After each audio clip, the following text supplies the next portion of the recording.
Hey folks, what's poppin'? So today I thought I'd make a tutorial about classic sounds, how to do them in Bitwig Studio, but you don't need to use Bitwig Studio. You can do this in every DAW, you can do this with every basic subtractive synthesizer. And it's always nice to know how to do these sounds because it's the basis of all the other sounds you can hear in, presets or libraries or sample collections or whatever. It always starts with the basic sound or with the classic sound, and then you put something on top, or you make some iterations, you make some small alterations to it, and you can make it more modern. But you always need to know how to create these classic sounds. I make it quick, I make it simple. Maybe it's helpful to you, okay? So let's start here in Bitwig Studio with this track here, and you want to use a very basic subtractive synthesizer, the Polymer here.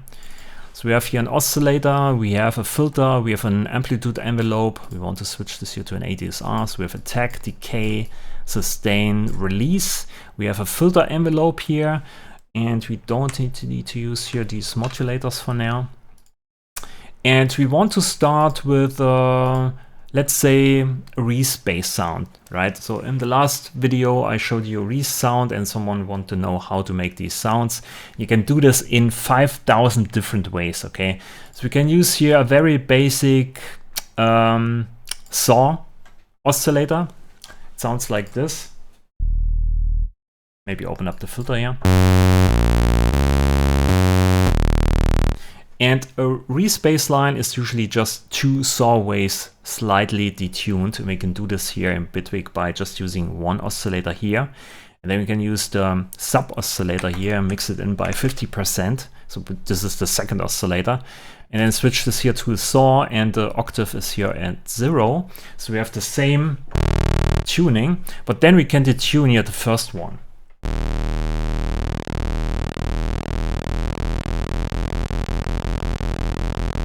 And the beating, or the beating frequency, is basically the difference between this frequency here and this frequency.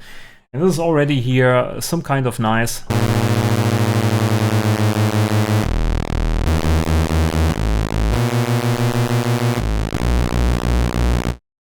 Reese bass sound. So it's perfect for drum bass. We usually, or I usually, switch here the Polymer into a monophonic mode at the left side here. Voice is 12, switches down to mono. So it's a monophonic sound. But this, basically one sound that you play, the other sound chokes the first one. So you can just hold down one key, and then you play another on top, and you don't play a chord.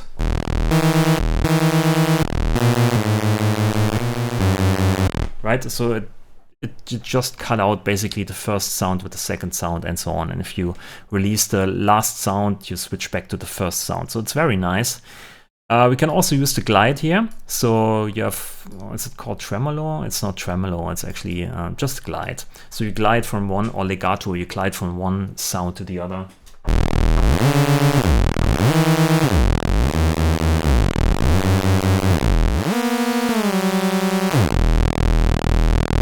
Very basic, very simple. Always nice on top of this is to use a notch filter. And I show you this here by using a spectrum analyzer. So you can see all the moving frequencies here. Pretty much the whole frequency spectrum is there. But then we bring in here a notch filter, SVF notch.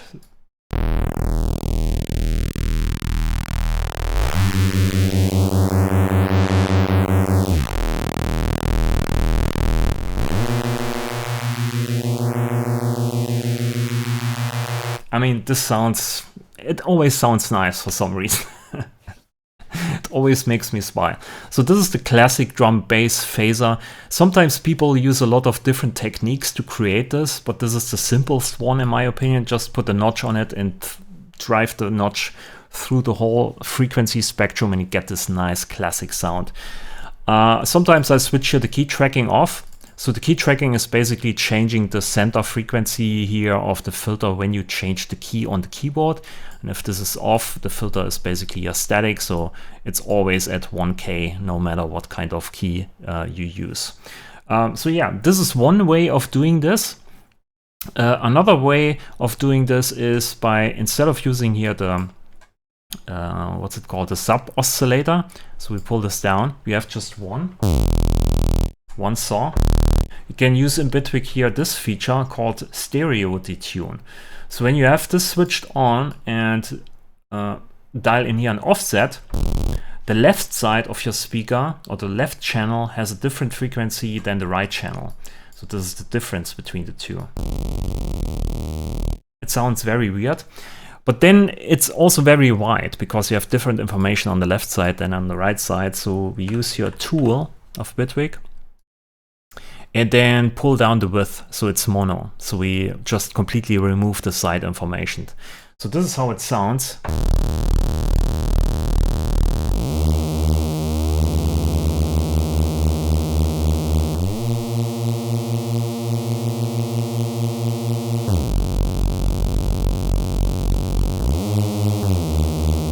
Right? It's basically the same effect. The difference here is that with the first technique, we have more or less here the sub oscillator at the perfect frequency of your note. So you play a note and the sub oscillator is exactly with the saw wave on this frequency. And then we detune only this one that is on top here with the offset, okay?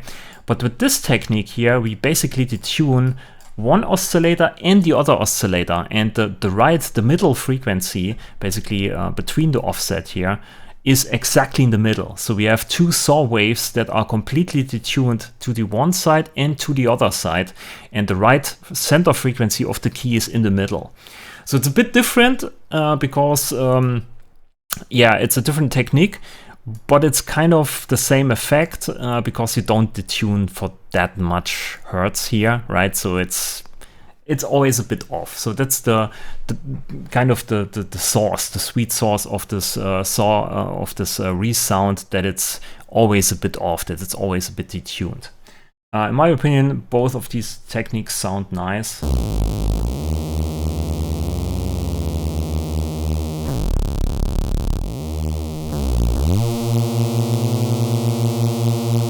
You can see one downside of this is, or it's actually not a downside, you can see here the fundamental frequency.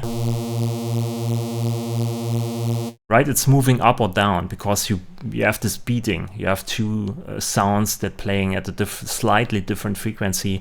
So you have this volume modulation there.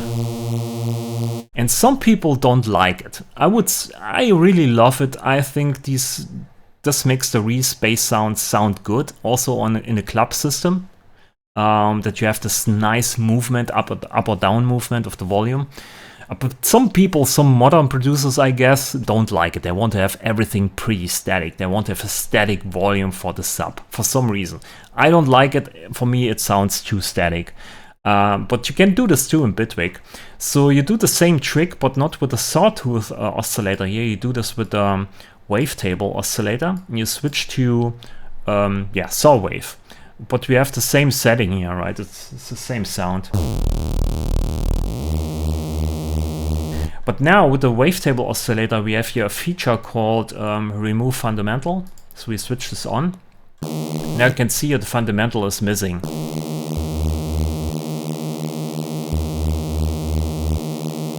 Right, so we remove this, and then we bring in the sub oscillator with the sine by 50%. And then it's super static. The top here is still the wavetable beating, but the sub oscillator is just one sine partial playing the sub.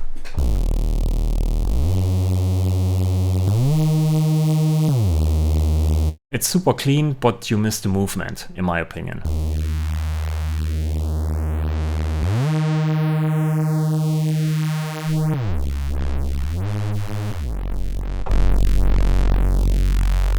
Kind of love these sounds. It's really my classic bass sound. I can't get enough of this. Okay, so this is the Reese sound. You can modify this, of course, in all kinds of different directions. So instead of saw, you can use here a pulse.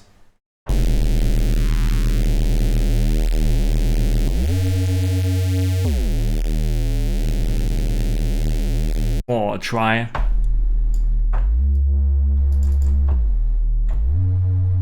You can also use here a sine. Maybe let's switch this back here to the original idea with this nice movement. Oh, I really love it. Nice.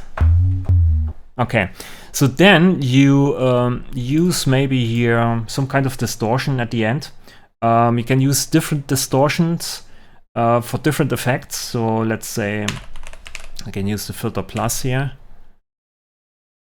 So we can use here a soft clipper at the end.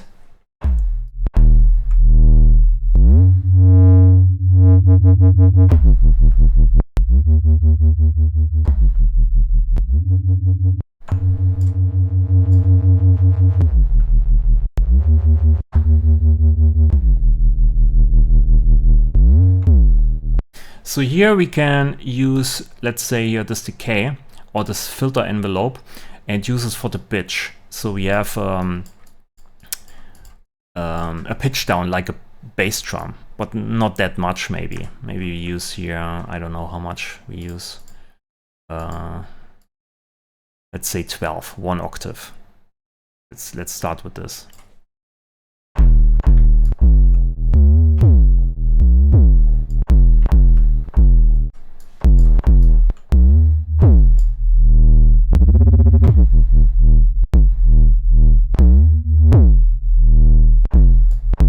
So it's also kind of a classic drum bass step bass sound, so like a pluck bass sound.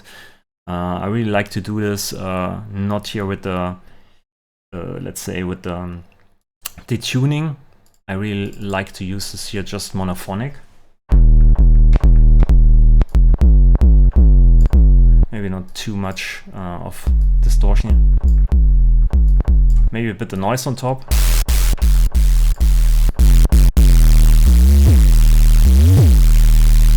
Without glide.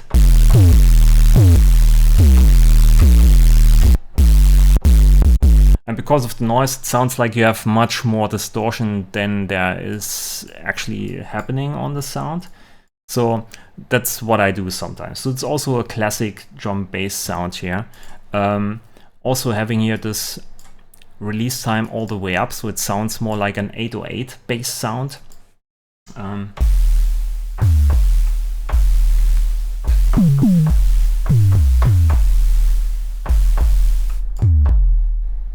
Maybe like this.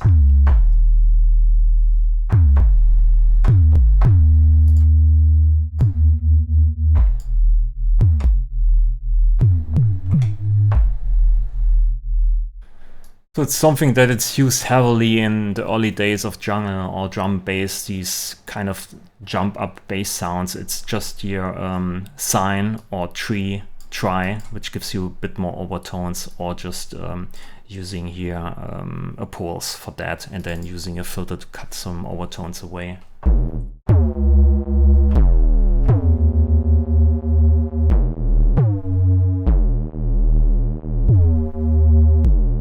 Maybe without the pitch drop.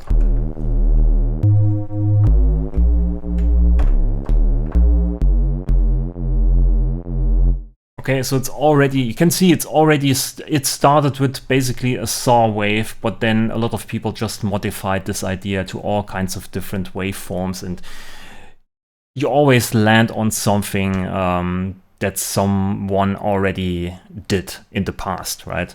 So that's why I said it's sometimes important just to know the classic sounds, and then you hear a sound, basically a fancy sound in some other production, and you know instantly, oh, it's just a modified version of this, or it's just a modified version of that. So that's how it goes sometimes. Okay, so this is that. Then there's also a modified version of this Reese bass sound. Instead of using just 2 saw waves detuned, we use much more. We use 16 voices here. Let's see how this sounds. Then we detune this all the way. Maybe use fat and spread. Maybe too much. But then we can use the filter here. maybe a steeper filter. So let's use Cell and Key. So we can use LP3. And then maybe use an ARP. And dial in a very chromatic idea here. Let's go to 11. Let's see how this one.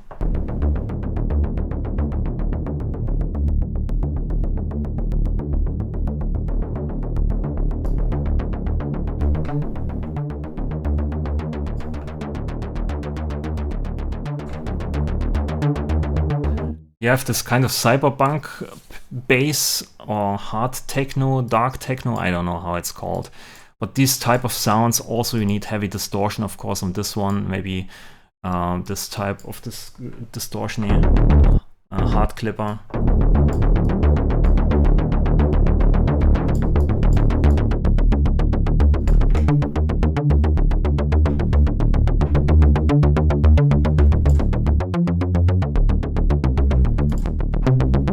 You can experiment here with how many voices you want to use. Unison. Everything sounds a bit different. Also here, same trick. If you want to have a static bass sound, you can do the same thing here. Remove fundamental, use then assign. And you have a clean sub bass.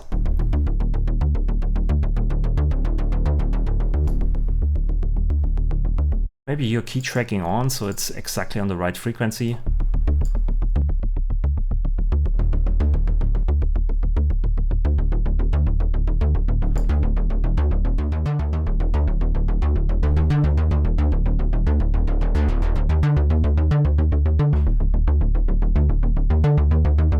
Yeah, it goes in the right direction. You probably need the right distortion more than you need the right synthesizer for this type of sound. But you can hear already what what direction it goes. Okay, so that's that. Another typical sound is this synthwave sound or synthwave bass that you hear probably in certain productions. I think it was heavily used by Kavinsky. I don't know if I recall this correctly, but this is where you use more or less like a saw. Let's use a very simple one here. So just a saw wave, and then we use some acid type of techniques on top. So we use here no key tracking. We open up the filter like this, so we use a lot of resonance. And then we use distortion.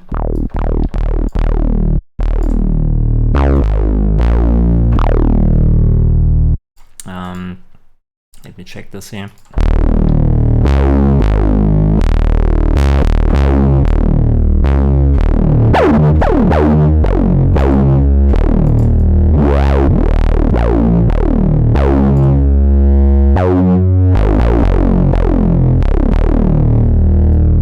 Also here it's very important what kind of distortion you use here on top. Everything can sound a bit different and yield different results, but you get the idea.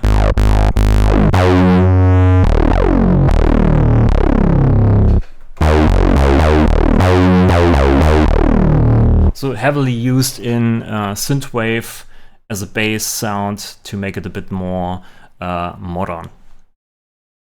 To all the bass sounds we just did, you can do a lot of things in the post FX section, right? Instead of just using here distortion, we can do a lot of things more. So what I do usually is using EQ heavily, because I can shape what's going on in the overtones, right? So here we have still this Kavinsky bass. Maybe I put this here at the end.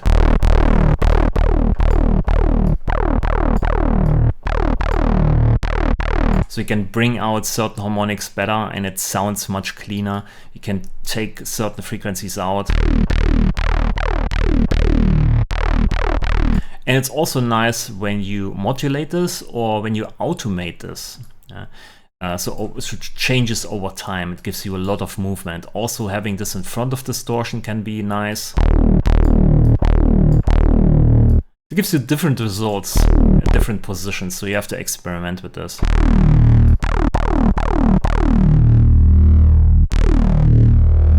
So this is basically true for all the bass sounds. Also, Reese bass sounds are usually the basis of my, these typical drum bass, neurofunk bass sounds.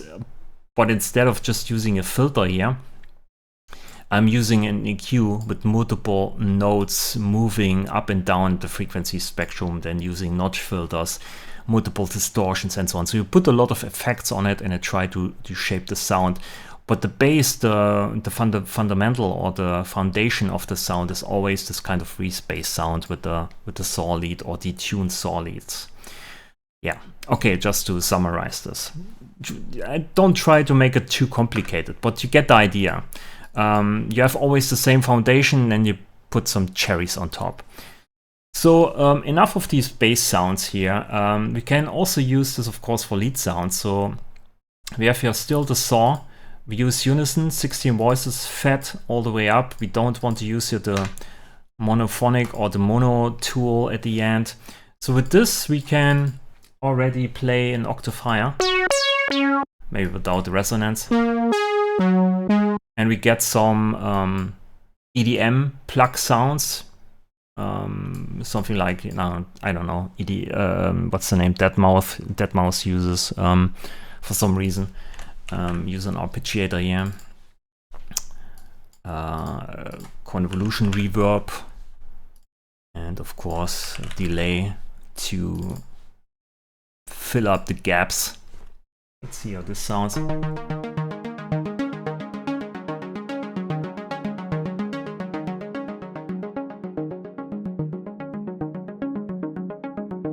Right, so here, what kind of filter you use decides how much of overtones you cut away, and it gives you more modern sound or more old school sound.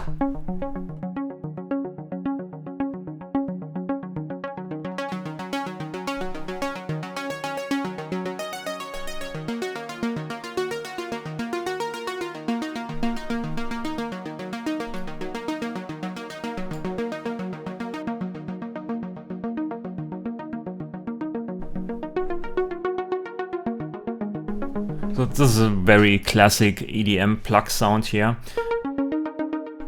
Also not far away from that is open up the filter completely, so we don't use a filter at all. So it gets ravey, it's like a rave sound, but then you just overblow this here by Detune the fuck out of it.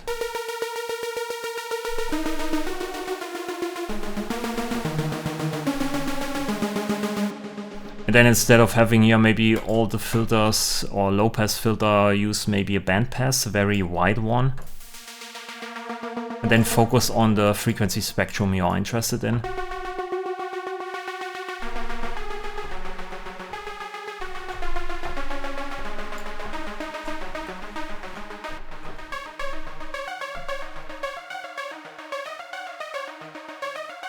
Right, so you get these type of rave sounds. It's just a lot of detuning here. That's basically the trick. Not just down here, which is too harmonic. We go up here. And again, if you want to bring in a bit of, the real root fundamental frequency, you can always use the sub oscillator here and bring in a sine at your center frequency.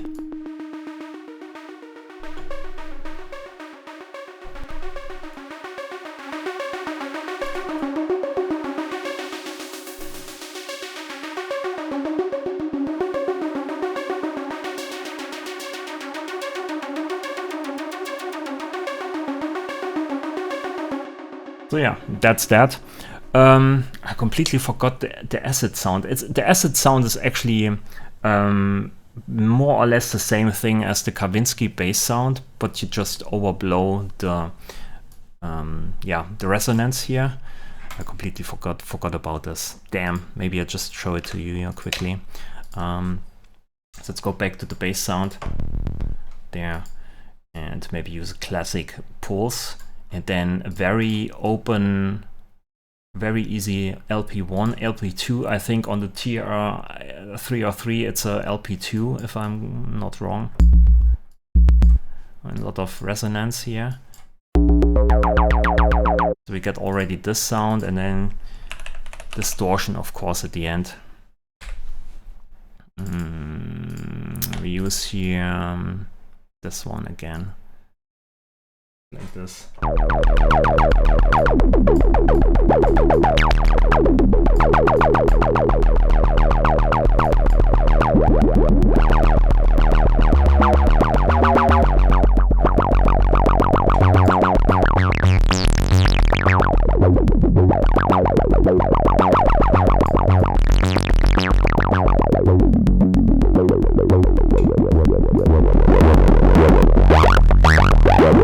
You get the idea.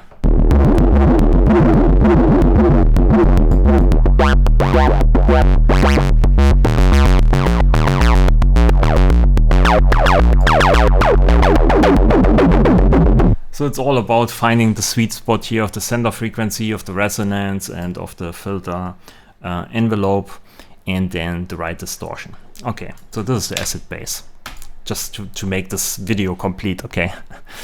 Okay, so we talked about the Rave sound,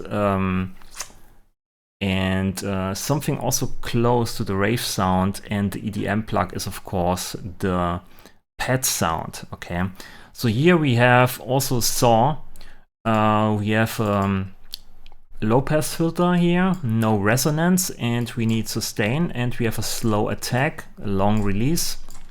And we also want to open up the filter very slowly and want to close it very slowly. Keep the filter open here with the sustain. Just a bit of that. We don't need that. Do we have here root? No, it's okay. 16 voices unison, slightly detuned, fat. That's okay. And we don't need here an ARP, of course. And we want to go to the middle. And we want to use polyphonic, so we use here voices, mono, use maybe 16 voices.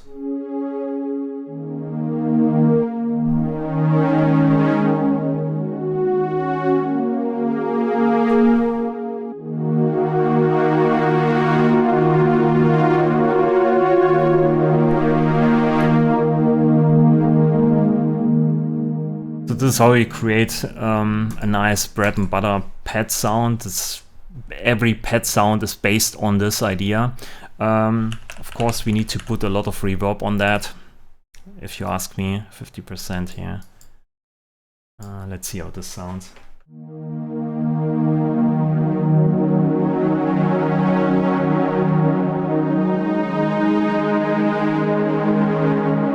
And low pass 2 is okay, but you can also play around here with the filter types, so maybe cut some more high end away.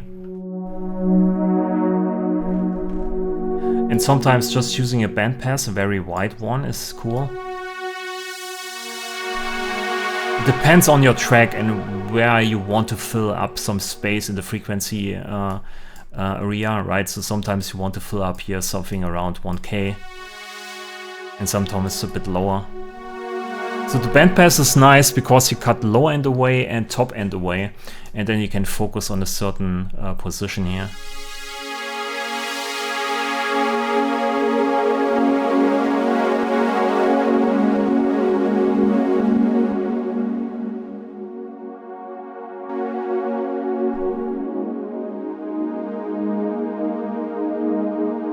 Also nice to have here some pitch modulation. You can use a random modulator, or you can also use here the vibrato, this one here, and then you modulate basically the pitch by a certain amount, something like this. Then we can use the mod wheel here.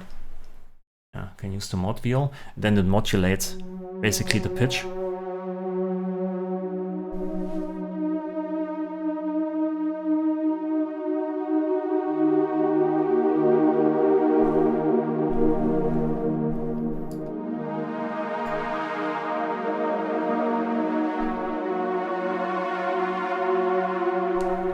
So here this vibrato gives you more or less the same frequency for the modulation of the pitch. Sometimes I really like to use the random mod because, yeah, you have random modulation for each voice.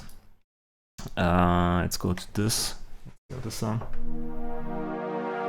Right, so you can see every voice gets a different modulation.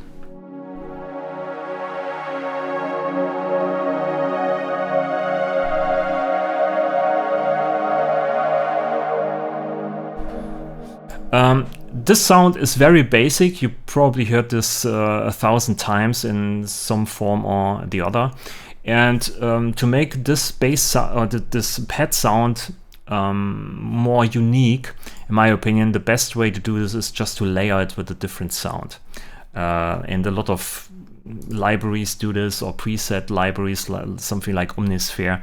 It's just they use then a wavetable right from that, but the origin is basically a saw lead, and then you have something on top. So here we put this in a layer, so I use Control and G, and then we put here a sampler, and we sample something here. Maybe I use an audio track. So an input here, use my microphone, okay, and I use, what do I use? Let's look at this here. Just a bottle with some water in it. Yeah, that's okay. So we sample this. Let's hit record.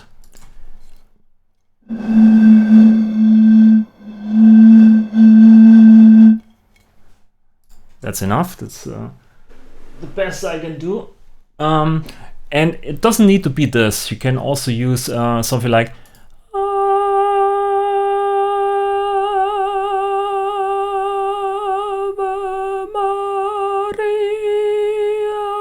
something like this, just to have something on top. Let me see, this is the bottle sound. So you put here this one into a sampler, we just drag it into the layer here, and we can center around a certain region and right click and say detect root key, and it says it's A2 for some reason. Let's see how this sounds.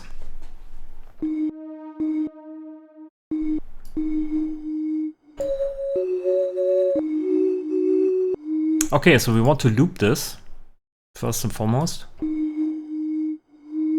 And then we want to use a randomizer, and we want to put this on hold and note for retrigger. So every time we press a key, we get a random value, and then it's hold until you release the key. And we want to modulate here the start position.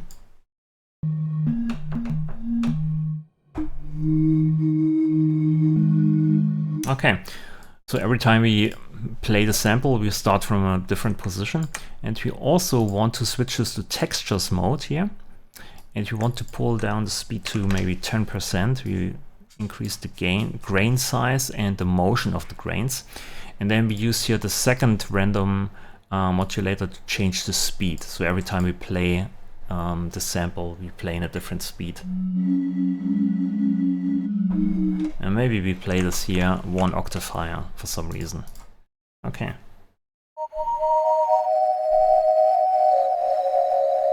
Okay, so then we have here a reverb on the synthesizer. And we don't want to do this, we want to put it actually into the instrument layer, so it's playing. So the reverb is on the synthesizer and the sample, and we just layer this on top. Maybe reduce here the overtones from the saw lead.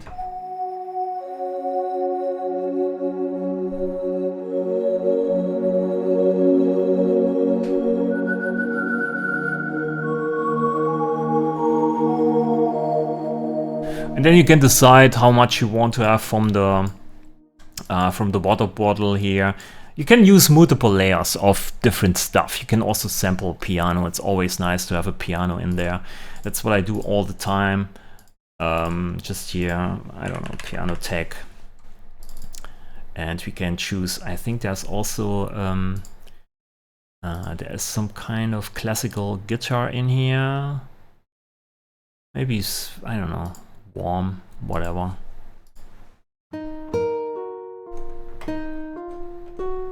Right, and then we say we want to make a supermassive on that, something like this.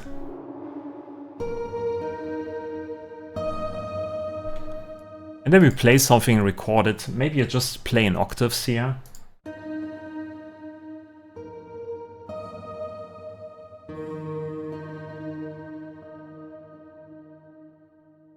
Something very basic. And we can just delete this here again. Go back here to our recording. I'll put this here on another layer. And this should be also the, yeah, D-sharp 3. That's nice. And you can do basically the same thing we did before. I don't want to do that. Let's see how this sounds.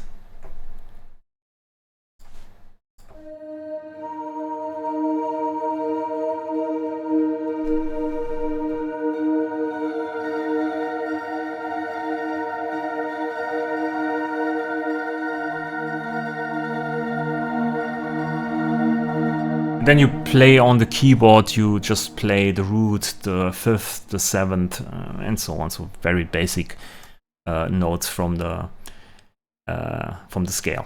So yeah, this is how you do pads. And when you just load presets from other synthesizers, what they usually do is they sample this here, what they just did, they sample this and make a wave table out of it, and then you just scan through the wave table, which is, yeah, this is what they do. Which is also what you can do. So we can just use here the wavetable instead of what I just did with the sampler on top. And then instead of a saw lead here, you use a ready-made preset saw something, whatever.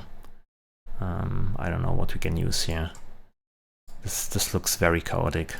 I don't know how this sounds.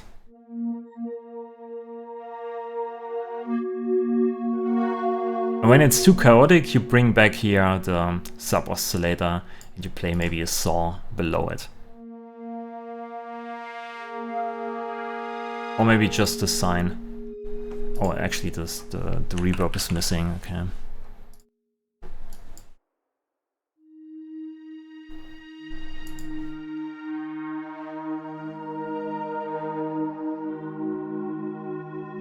So that's basically what most synthesizers today do. They use just the wavetable and they scan through the wavetable, which is just a sample, or a very short sample. So usually you just play a sample. That's what you do when you play a modern synthesizer for some reason. So Serum for me is just a sampler, in my mind at least. I scan through a very short sample. That's basically it. So, in my opinion, just sample some random stuff, put it in the sampler in Bitwig Studio and just layer things and put it through a reverb, and you have nice pad sounds in no time, for no money. So why not do it? Okay, so before I finish this tutorial, because I showed you already most of the stuff,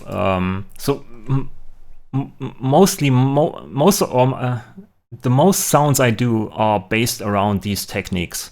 So I'm just switching around wavetables or waveforms, using filters for specific things, using distortion, using reverb, and you can create pretty much any sound. Another thing is, instead of using subtractive synthesis, I use sometimes, what's the name, Phase 4. Which is a FM synthesizer here. So we have basically one oscillator here, 1, 2, 3, 4 oscillators. And the first one is just playing a sine alone on its own. Right?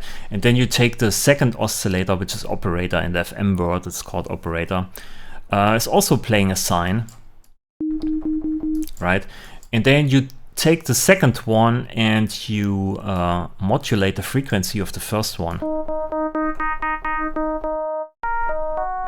It sounds like this.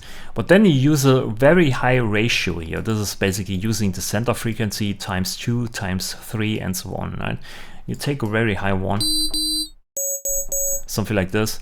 It sounds like a bell sound. So it depends on where you go. And then you use an envelope here for the modulation, like this. Maybe release.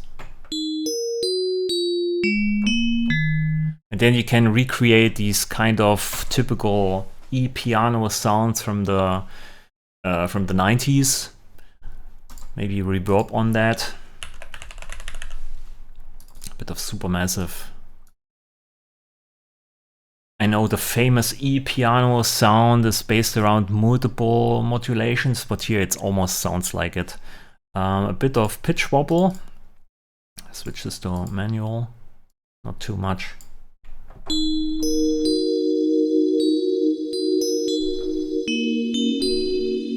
And then we use, that's also very important, velocity, right? Velocity to change how much we modulate this one to this one. We can do this here in Bitwig very easy by just clicking this one, right? So the velocity changes the amount how much this envelope modifies this knob. Basically a second modulation. So when I play slowly or don't press that hard on the keyboard, there's not much modulation, but when I press hard, I get this overtone. Maybe a bit too much reverb.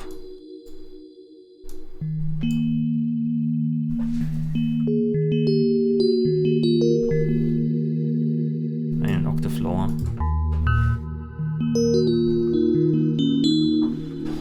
Bit of release. Maybe more.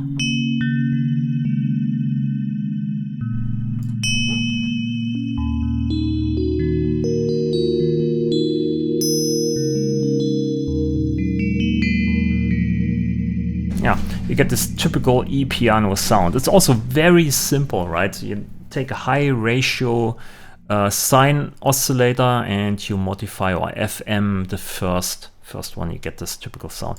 I think as yeah, I made here some piano sound a while ago. I don't know how authentic this sounds. A bit different.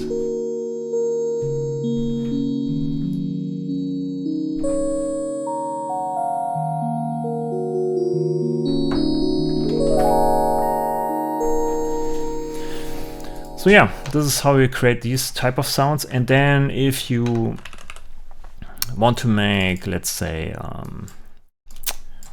these kind of bell sounds, you need to have some odd harmonies. So you can play around here with odd ratios for this. Let's try this out.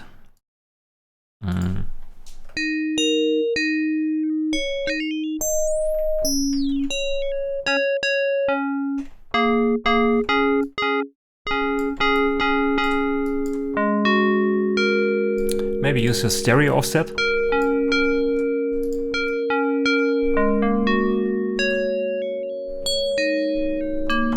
But this is 6.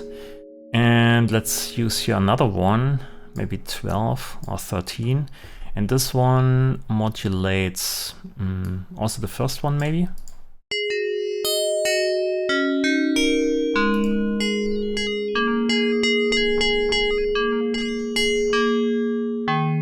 Gives you more like a metallic character.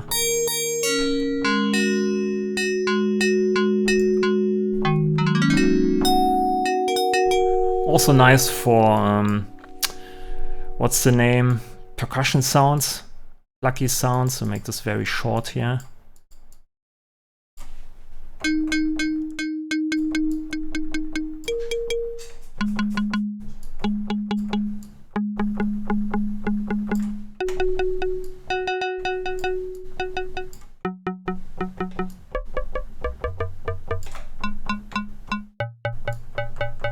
Right, so you try to find some odd harmonics.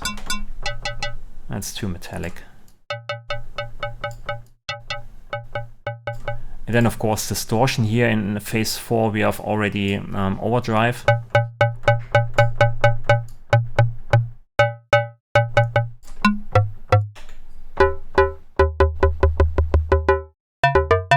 Yeah, so this is also how you can create percussions here with phase 4.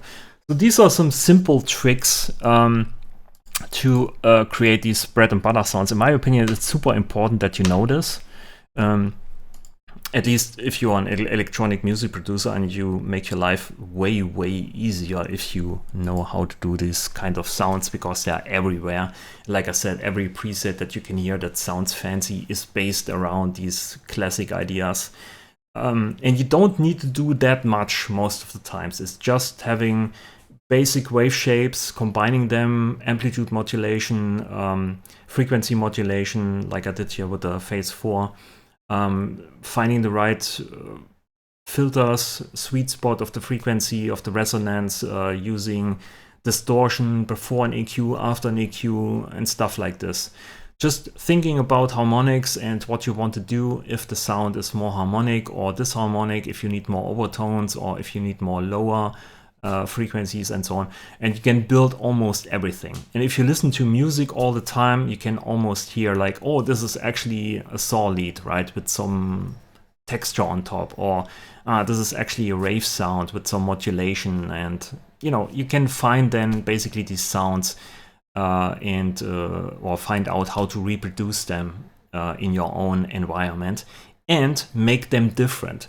That's also something I see a lot, or also a lot of beginners, also myself. I had this problem too in the beginning, that I hear a sound in a pop song or modern production, and it sounds very good, and I want to replicate it, and I can't replicate it because it's so specific, right? And I work for weeks and I try to replicate it, but it's also not important because you don't want to replicate it. You want to create your own sound. You want to create something that sounds different, because when you recreate the sound to 100% and you put it in your production, everyone says, oh, you just sampled it, or this sounds exactly like this producer X sound, right? And then you are also kind of depressed because people should say, oh, this sounds like you. This is a very nice sound. I never heard this before. So you want to have something new. So it's always nice to have, you hear something and then you want to replicate it, and then you try to replicate it, but it doesn't work out that well, but you find something new, something better that sounds more interesting, that's more like, or that sounds more like you, that's more unique. It's always nice to have. So anyway, maybe, I don't know if this video is helpful at all. Maybe I do more of these kind of sounds. Maybe I do a collection of sounds, how to make them in Bitwig quickly. Anyway, leave me a like, leave me a subscription. Let me know what you think in the comments down below. That's it. See you next time. Bye.